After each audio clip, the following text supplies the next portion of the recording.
दोस्तों आज मैं अपने लेक्चर की शुरुआत इस आदमी से करना चाहूंगा। इसको ताइवान के अंदर टैंक मैन कहकर पुकारा जाता है। जब चाइना ने वहां पर फ्री फायर करना शुरू किया था उस समय ये अकेला आदमी, आप लोग देख सकते हैं कि 4 टैंक पीछे खड़े हैं, लेकिन फिर भी रोड के ऊपर, सड़क के ऊपर आकर खड़ा हो चुका है कि अगर ताइवान के ऊपर इन्विजन करना है, यहां के लोगों को अगर कुचलना है तो मेरी लाश के ऊपर से गुजरना पड़ेगा। उसके बाद में इस वाले टैंक ने रुख बदलना शुरू किया और इसको बाईपास कर दिया, और इसीलिए ताइवान के अंदर इस आदमी को आज टैंक मैन के रूप में जानते हैं। ये इंसान कौन था किसी को कोई पता नहीं था। बाद में कुछ इसका मतलब कोई एड्रेस भी नहीं था कि आखिरकार ये आदमी आया कहां से था। चलिए बात करते हैं ताइवान को लेकर। हम लोग बात करेंगे कि वाकई में ताइवान के पक्ष में कितने लोग हैं, ऐसे कितने लोग हैं जो कि चाइना के अंदर मिलना चाहते हैं। हम लोग बात करते हैं। ये एक सर्वे जो है वो आप लोग यहां पर देख सकते हैं, जिसमें 2020 तक, मतलब 1995 से लेकर 2020 तक एक सर्वे किया गया। उसमें यह पाया गया कि लगभग 63%, 63% लोग ऐसे हैं जो कि ये चाहते हैं कि हम लोग ताइवान के अंदर रहें। 30% लोग ऐसे हैं जो कि ये चाहते हैं कि चाहे हम लोग ताइवान में रहे, चाइना में रहे, कहीं पर भी हम लोग रहने को तैयार हैं, मतलब इनका कोई अता पता नहीं है। 2.4% लोग ऐसे हैं जो कि चाइना के साथ में मिलना चाहते हैं, लेकिन ये संख्या बहुत कम है जो कि चाइना के साथ में मिलना चाहते हैं। हम लोग इस नंबर की तरफ जाएंगे। शुरुआत में आप लोग देख सकते हैं कि 1995 के अंदर ये धीरे धीरे कम था और फिर ये यहां पर बढ़ना शुरू होता है। इसके पीछे रीजन जो है हम लोग फाइंड आउट करना जो है वो अभी चाहेंगे। अभी देखते हैं, हम लोग बहुत अच्छे ढंग से इसको लेक्चर को कवर करेंगे। लेकिन सबसे पहले हाल ही में हुआ क्या है। भारत के अंदर नई सरकार बनने के लिए जा रही है। लोकसभा के इलेक्शन जो है वो कंप्लीट हो चुके हैं, 2024 के चुनाव हो चुके हैं, परिणाम आ चुके हैं। मोदी जी शपथ लेने के लिए जा रहे हैं। लेकिन इसी बीच में एक ट्विटर पर एक कमेंट आता है, वहां पर एक ट्वीट आता है और ताइवान के जो प्रेसिडेंट हैं उनके द्वारा एक ट्वीट किया जाता है मोदी जी की बधाई के अंदर। लेकिन इससे चीन जो है वो बड़ा बौखला जाता है कि यार ये सब क्या चल रहा है, मतलब तुम लोग तो क्या ताइवान को एज ए कंट्री रिकॉग्नाइज करते हो। तो हमने कहा कि नहीं नहीं नहीं, हम ताइवान को एज ए कंट्री रिकॉग्नाइज नहीं करते हैं, क्योंकि ताइवान को रिकॉग्नाइज करने वाले देश के अंदर कुल, विश्व के अंदर कुल 12 ही तो देश हैं। भारत क्या उसमें शामिल है? भारत शामिल नहीं है। देखिए, मैं आप लोगों को यूएसए की पॉलिसी के बारे में बताऊंगा, इंडिया की पॉलिसी के बारे में बताऊंगा, चाइना क्या चाहता है, इन सबको आप लोग कंपैरेटिव स्टडी के तौर पर देखिएगा। कल को मान लीजिए कि वर्ल्ड वॉर 3 अगर छिड़ता है और अगर रशिया, जापान, चाइना, इन सबको अगर कोई अपना पक्ष चूज करना पड़ेगा तो ये किस तरफ जाएंगे, उसके बारे में हम लोग यहां पर बात करना चाहेंगे। चलिए यहां पर देखिए, China lodges protest over PM Modi response, मतलब पीएम मोदी ने भी उसके ऊपर रेस्पॉन्स किया। जैसे ही वहां से बधाई संदेश आता है उसके बाद में पीएम मोदी वहां पर क्या करते हैं, रिएक्ट करते हैं। Indian prime minister Narendra Modi said he looks forward to closer tie with Taiwan in a social media post। मतलब चीन को यह बात कहीं भी नहीं खल रही है कि आखिरकार ताइवान के साथ में इनके इतने गहरे संबंध कैसे बन गए। तो मैं आप लोगों को बता देता हूं कि जब 1999 के अंदर, 1999 में नरेंद्र मोदी भाजपा के महासचिव थे, उस समय उन्होंने ताइवान की यात्रा की थी। और जब 2014 के अंदर मोदी जी ने शपथ ली थी तो उस समय ताइवान के जो प्रेसिडेंट थे उनको खास तौर पर इनवाइट किया था कि आइए और हमारे शपथ ग्रहण समारोह के अंदर शामिल होइए। तो अब मान लीजिए कि इस बार शपथ लेते हैं, तो आपको क्या लगता है कि ताइवान को इन्वाइट किया जाएगा या नहीं किया जाएगा? मुझे आप लोग कमेंट सेक्शन में जरूर बताइएगा। मोदी ने थैंक भी कहा है ताइवान के प्रेसिडेंट को, जिनका नाम है लाई चिंगते। तो लाई चिंगते जो है, इनको धन्यवाद कहा गया है। यहां पर आप लोग ट्वीट देख सकते हैं कि मोदी जी ने कहा है कि धन्यवाद, है ना, और इसके बाद में कहा है for your warm message, I look forward to closer tie. मतलब मैं आपसे बहुत गहरे संबंध जो है वो बनाना चाहता हूं in terms of international relations as we work toward mutually beneficial economic and technological partnership. क्या बात है, सेमीकंडक्टर को हमारे देश में लाने के लिए एक बहुत अच्छा साधन जो है वो ताइवान बन चुका है, एक रास्ता जो है वो हमारे लिए खुला है।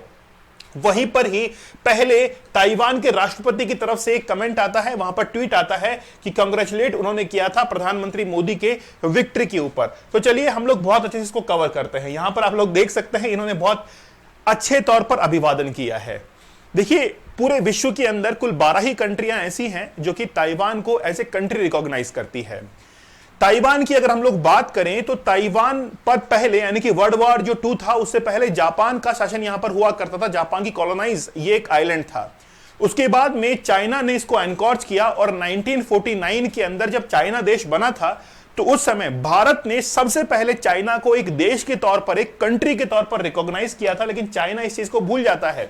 चीन ने ताइवान के राष्ट्रपति लाई चिंग ते के मोदी को बधाई देने और उस पर पीएम के जवाब पर, मतलब भारत ने जब रिएक्ट किया उस पर क्या जताई है, आपत्ति जताई है। चीनी विदेश मंत्रालय की प्रवक्ता माओ निंग ने गुरुवार को कहा कि दुनिया में सिर्फ एक चीन है।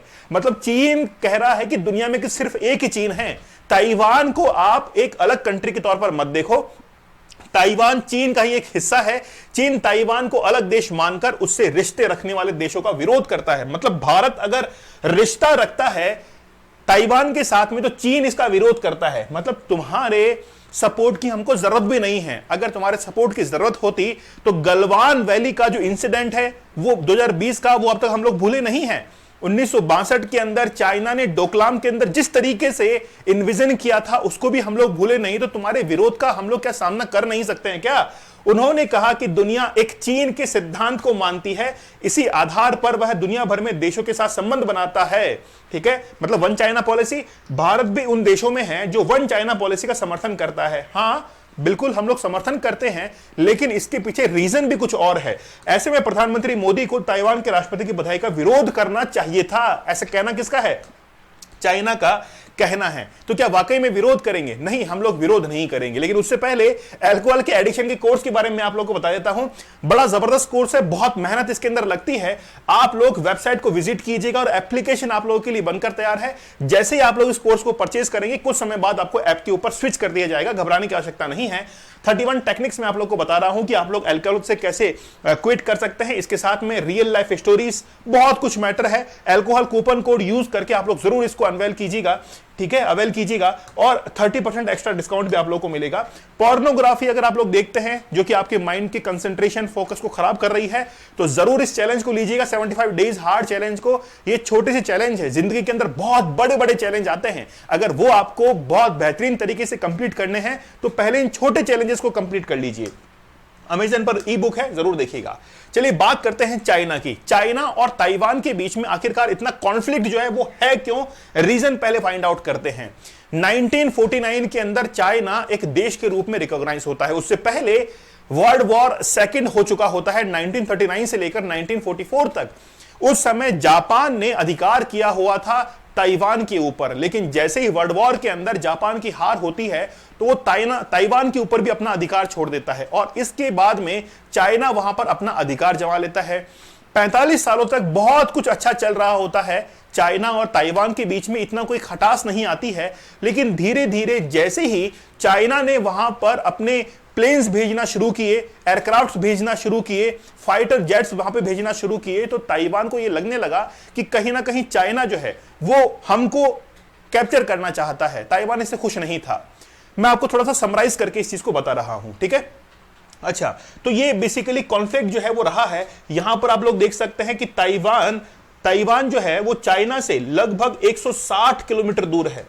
160 किलोमीटर दूर है। ताइवान की जो पॉपुलेशन है वो 2.3 करोड़ है। मतलब देखिए ज्यादा जनसंख्या है नहीं, लेकिन फिर भी इस आइलैंड के अकॉर्डिंग देखें तो ज्यादा जनसंख्या है ही, क्योंकि डेंसिटी को हम लोग जो है वो काउंटर करते हैं, हमेशा देखते हैं। अब देखिए यहां पर केवल यही नहीं है, और भी कई छोटे मोटे आइलैंड जो है वो भी आप लोग यहां पर देख पाएंगे। नजदीकी देश फिलीपींस है ना, साउथ कोरिया, जापान, ये सभी जो है चाइना के नजदीकी नेबर कंट्रीज हैं। अगर हम लोग बात करें ताइवान की तो आज विश्व के अंदर कुल 12 देश ऐसे हैं जो कि ताइवान को एक देश के रूप में देखते हैं, लेकिन उन देशों की अहमियत कुछ ज्यादा नहीं है। बहुत छोटे छोटे देश हैं, आप लोग देख सकते हैं। जैसे हम लोग हैती की बात करें, इसके अंदर पलाऊ की बात करें, पराग्वे की बात करें, है ना, सेंट लूसिया की बात करें, तुवालू की बात करें, वेटिकन सिटी की बात करें, विश्व का सबसे छोटा देश है। तो ये कंट्रीज जो है वो रिकॉग्नाइज करती हैं, लेकिन कोई भी डेवलप्ड नेशन जो है वो रिकॉग्नाइज नहीं करता है। लेकिन आगे आने वाले समय में ऐसा लग रहा है कि अगर चाइना को काउंटर करना है तो कहीं ना कहीं ताइवान जो है वो एक देश के रूप में बनकर उभर कर आ सकता है। यहां पर और देखिए आप लोग, अगर आप लोग देखेंगे कि चाइना के नजदीक कुछ आइलैंड्स हैं, जैसे पार्सेल आइलैंड हैं, उसके बाद में स्प्रेटली आइलैंड्स आप लोग देख सकते हैं, स्कारब्रॉट जो है आइलैंड्स आप देख सकते हैं। ये जो आइलैंड्स हैं यहां पर नेचुरल रिसोर्स जो है वो भरमार है। चाइना ये कहता है कि ये जो लाइन आप लोग रेड के अंदर देख रहे हैं ये बेसिकली 9 डैश लाइन है। चाइना कहता है कि इसके पास, इसके अंदर जितने भी आइलैंड्स आते हैं वो हमारे हैं। और यहां पर कई बार मिलिट्री ड्रिल, नेवी की ड्रिल जो है वो चाइना करता रहता है। लेकिन इसके बाद में इस डायग्राम को आप लोग समझिए, यहां पर जो रेड स्पॉट आप लोग देख रहे हैं, ये जो रेड स्पॉट देख रहे हैं, ये बेसिकली चाइना के कब्जे वाले आइलैंड है। यहां पर चाइना ने अपना प्रभुत्व जो है वो जमा रखा है। फिर अगर हम लोग देखें जैसे मलेशिया, तो मलेशिया के यहां पर कुछ आइलैंड जैसे स्प्रेटली आइलैंड्स हैं, इनके कुछ आइलैंड्स हैं, यहां पर टेरिटरी आप लोग देख सकते हैं, ये मलेशिया की टेरिटरी है। फिलीपींस ने अपनी टेरिटरी जो है वो यहां पर ड्रॉ कर रखी है, तो अलग अलग अपनी ड्रॉ कर रखी है। लेकिन चाइना जब यहां पर है तो चाइना ने भी अपनी यहां पर क्या कर रखी है, 9 डैश लाइन को ड्रॉ कर रखा है। इसलिए क्या होता है कि ये जो बीच का एरिया है, यहां पर काफी ज्यादा कॉन्फ्लिक्ट होता है, ठीक है। लेकिन कई बार आप लोगों ने देखा होगा कि जब मिलिट्री वगैरह ड्रिल करते हैं, नेवी ड्रिल करती है, तो इन देशों के बीच में काफी ज्यादा कॉन्फ्लिक्ट भी होता है। अगर हम लोग बात करें दो आइलैंड्स के बारे में, स्प्रेटली आइलैंड है और पार्सल आइलैंड है, तो इनके ऊपर क्लेम्स की बात करते हैं। जैसे पीआरसी मतलब पब्लिक यानी कि रिपब्लिक चाइना की बात करते हैं, उसका क्लेम है स्प्रेटली आइलैंड के ऊपर। ताइवान भी अपना क्लेम करता है, वियतनाम क्लेम करता है, फिलीपींस, मलेशिया भी क्लेम करता है, ब्रुनई जो है वो भी क्लेम करता है। इसके साथ में Paracel island, PRC, Taiwan, Vietnam, ये सभी जो है वो क्लेम्स करते हैं। और कई बार कॉन्फ्लिक्ट भी हो चुके हैं, आप लोग यहां पर देख सकते हैं। लेकिन थोड़ा सा हम लोग कोर जो है उसको समझने की कोशिश करते हैं। जब आप लोग साउथ चाइना सी के अंदर जाएंगे तो आखिरकार ये साउथ चाइना सी के पीछे इतना पड़े क्यों है, उसका पीछे रीजन ये है कि यहां पर टोटल ग्लोबल जो फिशिंग होती है उसका 10% केवल और केवल साउथ चाइना सी के अंदर होता है। 11 बिलियन बैरल्स जो है वो यहां पर नेचुरल यानी कि ऑयल जो है, ऑयल के रिजर्व्स यहां पर हैं। इसके साथ में नेचुरल गैस जो है वो भी यहां पर अवेलेबल है। इसके साथ में आप लोग देख सकते हैं कि 5.3 trillion in goods transfers in sea annually, मतलब बहुत सारे यहां पर जो है वो नेचुरल रिसोर्सेज हैं। इसीलिए यहां पर चाइना जो है वो इन्वेजन करना चाहता है। अच्छा, यहां पर देखिए नैन्सी पेलोसी का हम लोग एक आर्टिकल लेना चाहेंगे। 2022 के अंदर नैन्सी पेलोसी जो कि वहां पर हाउस ऑफ रिप्रेजेंटेटिव, यूएसए के हाउस ऑफ रिप्रेजेंटेटिव की हेड हैं, उन्होंने ताइवान का विजिट किया था। इससे पहले चाइना ने यह कह दिया था कि अगर आग में हाथ डालोगे तो आपका हाथ जल जाएगा। लेकिन फिर भी यूएसए ने ताइवान के अंदर विजिट किया। अब यूएसए का क्या स्टैंड है ताइवान को लेकर?